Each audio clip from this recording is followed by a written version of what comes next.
Hi. So an elevator pitch is the quick way you might introduce yourself to someone you want to make a business connection with.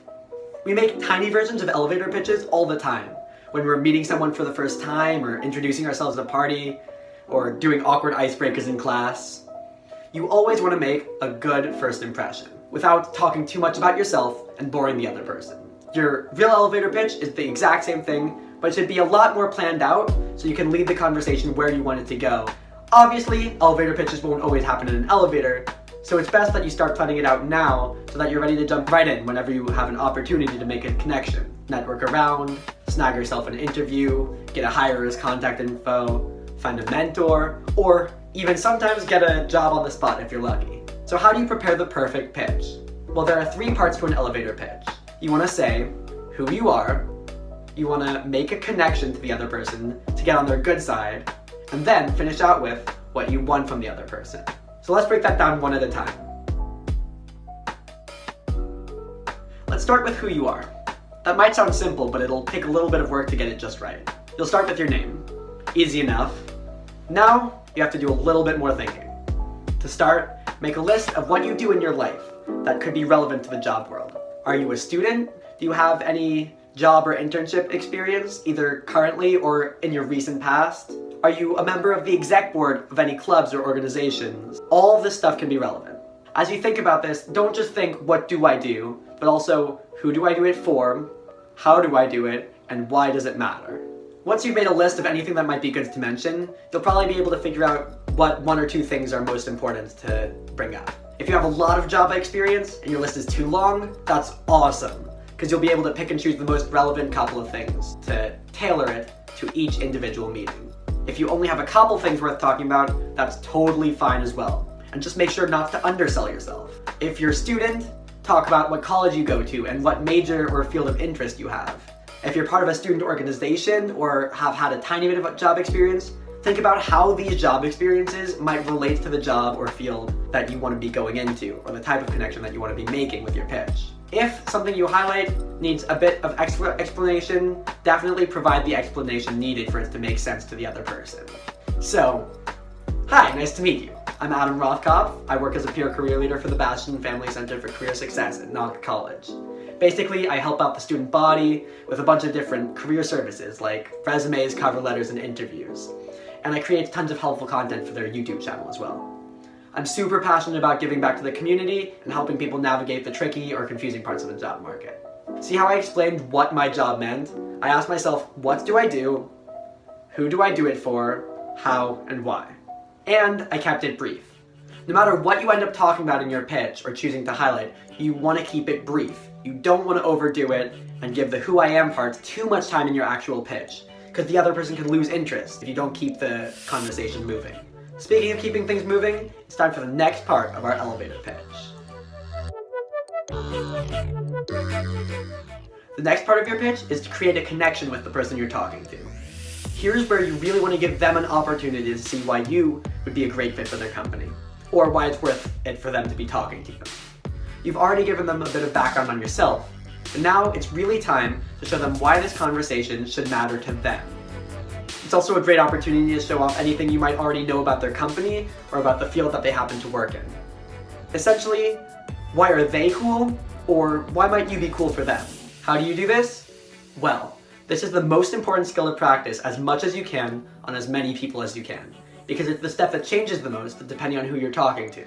Practice making these types of connections and observing how it goes every time you meet someone new, even if you aren't trying to network or pitch yourself. Each person you meet has a different thing that you can connect on, but the most important thing to remember is that you can always make a connection with anybody. Especially since by this point they've already taken the time to talk with you and figure out who you are. It means that they're at least invested in you enough for you to show them why they should actually care about what you have to say. There's a few ways you can handle it from here. One way is to give them a compliment. If your goal is to work for their company and they're a higher up, you can tell them what you love about their company. If your goal is just to network or to make a meaningful connection, you can tell them something that you respect about the field they work in, or something professionally respectful that you've noticed about them or their work. If you go with a compliment, keep it related to them within the professional field. Don't get off topic with compliments about things like their physical appearance or personality. You want to be very careful not to sound like you're sucking up to them, but rather that you're relating to them and respectful of them on a professional level. Another way to make this connection is to draw out a connection that the two of you might have.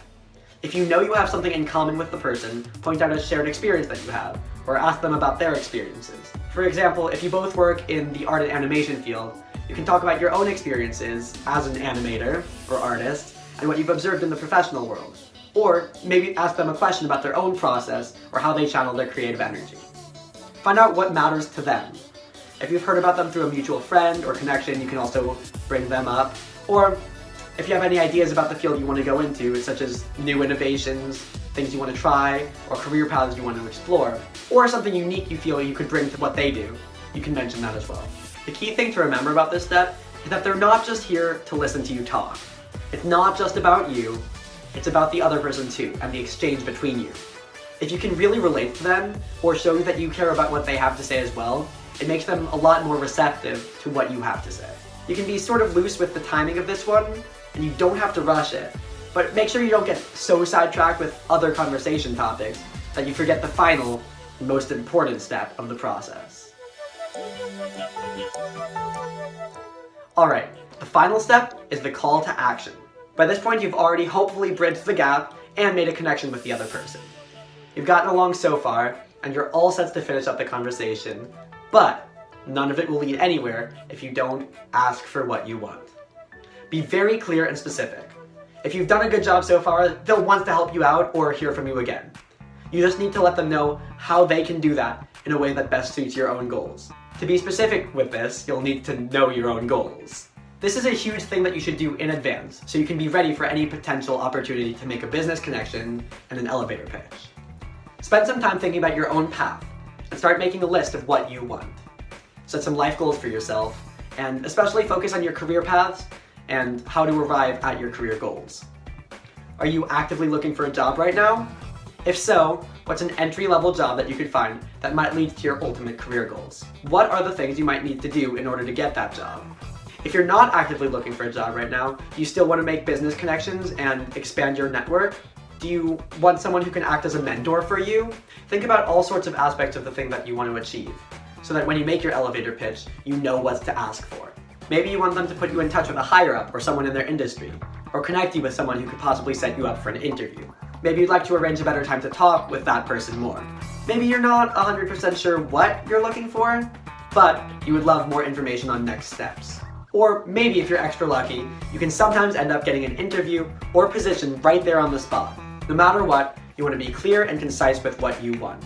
Know who the person is so you're best able to communicate with them, and please keep it friendly. Don't be presumptuous or expect anything from them.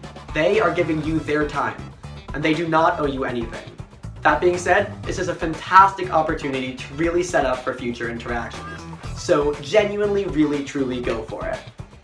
Just keep the ask short and sweet, so that you can then close out on a friendly note and, ideally, set up a time for further communication. If you have a business card, definitely exchange cards. And if you don't, get their contact and ideally provide them with your own somehow.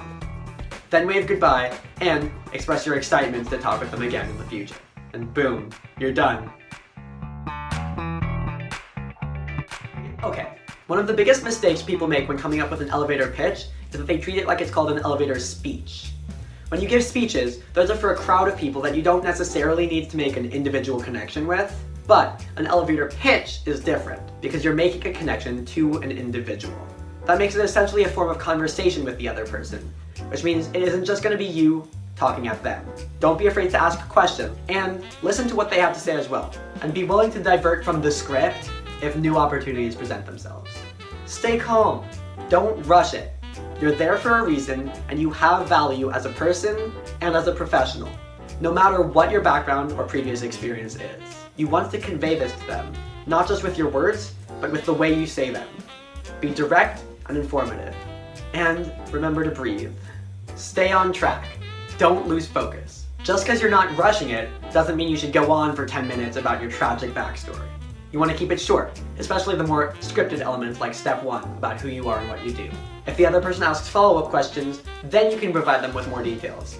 Otherwise, keep it clean and simple. On the same note, don't self-describe. Don't go on a list of your qualities. This isn't a resume or cover letter, so don't bother saying things like, I'm a creative, hardworking individual. Show your creativity and your hard work through the aspects of who you are and what you do that you choose to share with them. If they end up interviewing you or hiring you, then they'll see just how creative and hardworking you are. Don't use jargon. Especially if you're going into a technical or specialized field, you don't want to bog the other person down with phrases they may not know. Unless you're sure that they are an absolute expert in the same field as you, stay away from complex terminology that not everyone will understand, or you could end up losing them. Talk to the right people. You don't want to spend a bunch of time talking to a new connection about getting hired for a new position, and then find out they don't even work in the same field as you. Know who you're talking to, and ask them about themselves before you rush into your pitch, so that you can tailor your conversation to fit both your needs and what the other person can offer. Also keep in mind the context of your interaction. If you're talking to an employer at a career fair or a hiring fair, you might phrase your pitch in a different way than if you just happen to run into someone from the company you want to work for. Actually follow up with them. Don't just say, oh, I'd love to talk again, but actually make an effort to reach out to them either over email or phone or however they gave you to contact them within the next 24 to 48 hours. Also, a thank you goes a long way and happens surprisingly infrequently, so make sure to thank them for their work and for helping you. And last but not least, practice. Try it out as much as possible on your friends and family. You can absolutely rope your loved ones into this and get as much help as you can before you try it out on an actual real-life business connection. Whenever you meet someone new, pay attention to how you connect with them and what really seems to bridge the gap and bring you together. It's super interesting to pay attention to, and most importantly, the stakes are incredibly low. Even when you're trying out a real elevator pitch, it's perfectly reasonable to utterly bomb every once in a while. If you do, no sweat off your back. Just laugh at yourself and move on. You won't end up winning every time with an elevator pitch, but every so often, you'll make a genuine connection that will propel your career in some direction. Who knows? Even if you feel like you didn't make a good connection, maybe they didn't think so. So stay positive, practice, and get out there and try it. Hi, so nice to meet you. I'm Adam Rothkopf. I work as a peer career leader for the Bastion Family Center for Career Success at Knox College. Essentially, I give free career advice to the student body. I do a ton of one-on-one work with the community. I'm also a head content creator for their YouTube channel. Anyway, I've been looking into your company for some time, and I love the things you've been doing for the community and the content you've been putting out. I'd actually be super interested in potentially working as a content creator or interning over the summer for your company. Do you happen to know who I could talk to about that? Oh, thank you so much! Well, it's been lovely meeting you. I'll send you an email tonight to follow up, and I'd definitely love to stay in touch.